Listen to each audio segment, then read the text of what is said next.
দর্শক সহকর্মী আফরিন জান্নাত আমাদেরকে জানাবে আজকের সারাদিনের আবহাওয়ার খবর। জান্নাত, আজকের আবহাওয়া নিয়ে আপনার কাছে কি তথ্য আছে আমাদেরকে জানান।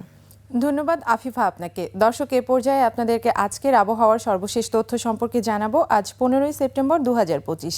আগামী 24 ঘন্টায় রংপুর, ময়মনসিংহ, সিলেট ও চট্টগ্রাম বিভাগের অধিকাংশ জায়গায় এবং ঢাকা, বরিশাল, খুলনা ও রাজশাহী বিভাগের অনেক জায়গায় অস্থায়ী দমকা হাওয়া সহ বৃষ্টিপাত এবং বজ্রসহ বৃষ্টিপাত হতে পারে। সেই সাথে সারা দেশে বেশ কিছু জায়গায় মাঝারি থেকে অতি ভারী বর্ষণের সম্ভাবনা রয়েছে। আজ দিনের তাপমাত্রা সামান্য হ্রাস পেতে পারে এবং রাতের তাপমাত্রা প্রায় অপরিবর্তিত থাকতে পারে।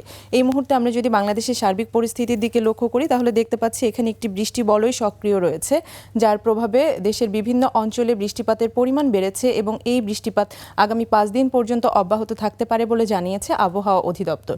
এখন যদি আমরা রাজধানীর সার্বিক পরিস্থিতির দিকে লক্ষ্য করি তাহলে দেখতে পাচ্ছি রাজধানীতে তাপমাত্রা রয়েছে 26 ডিগ্রি সেলসিয়াস। গত 24 ঘন্টায় রাজধানীতে সর্বোচ্চ তাপমাত্রা রেকর্ড করা হয়েছে 28 ডিগ্রি সেলসিয়াস এবং সর্বনিম্ন 27 ডিগ্রি সেলসিয়াস। এই মুহূর্তে রাজধানীর বাতাসে আপেক্ষিক আর্দ্রতা রয়েছে শতকরা 91%।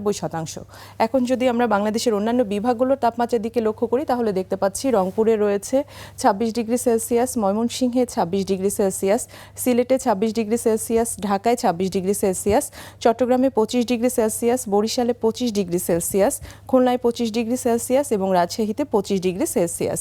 আজ সূর্যোদয় হয়েছে ভোর 5:45 এবং সূর্যাস্ত হবে সন্ধ্যা 6:03। আবহাওয়া সংক্রান্ত সর্বশেষ এসব তথ্যই ছিল আমার কাছে। আবারও ফিরে যাচ্ছি আফিফার কাছে। আফিফা।